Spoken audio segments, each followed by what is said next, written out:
It is time for the morning announcements. My name is Gabriel Jones with information that is important for you. Today is Thursday, October 5th, 2017.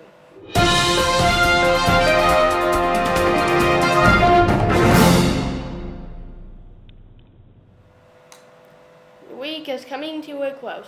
We hope you are all enjoying the wonders of West Intermediate as the fall weather comes in full swing. Students interested in the new leadership position you have announced this week, please turn in your resumes by tomorrow. If you have questions, ask your homeroom teacher. Here is today's lunch menu. General Tso's chicken, vegetable fried rice, and broccoli. We have seen a lot of happy students this week as they leave the book fair with books in hand. We hope you are all grabbing that last-minute book when you would love to have. Before we go, we have a lovely clip for you to enjoy. Watch the image on your screen closely. We've got a quick question for you about these two squares. True or false? This top one here is a darker gray than the bottom one. Pretty obvious, right? Well, maybe not, because the answer is actually false. Believe it or not, they are exactly the same color. Still don't believe these two squares are the same shade of gray?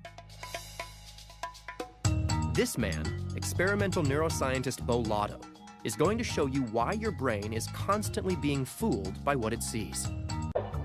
We'll take a look at the illusion again. If you want, try holding up one of your hands and block this section of the image. If you're having trouble seeing it, we'll help you out. Crazy, right?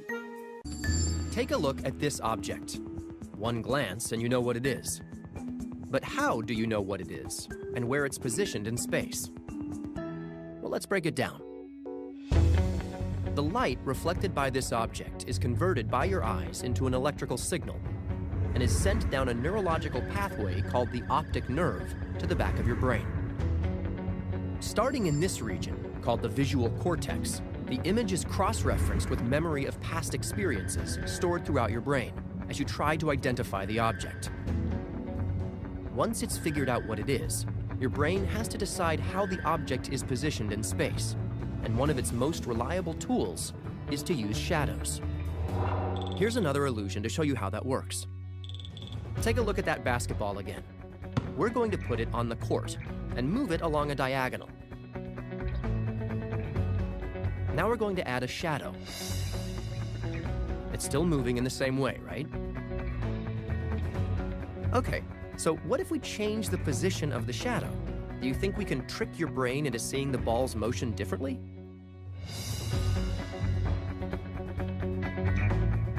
Does it look like the ball is taking off now?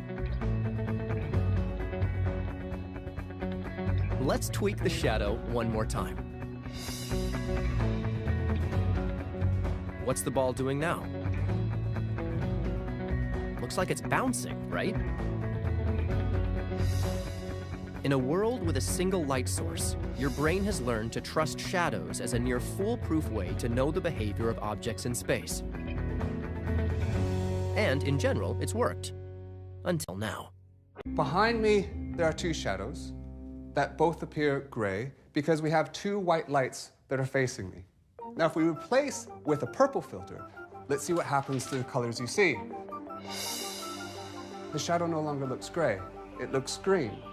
So the question is, where is that green light coming from? Well, there is no green light. The shadow's gray, but it looks green. Why? Because of the color that's surrounding it. Context is everything. Let's start with this illusion. Stare at the X in the middle of the image.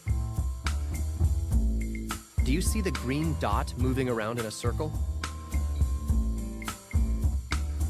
Now try to follow that green dot with your eyes. Nothing there, right? This illusion helps demonstrate how quickly your brain finds motion in your surroundings.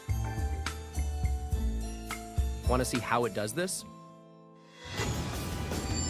As you watch the X, neurons throughout your visual cortex compare the image you're looking at from one moment to the next.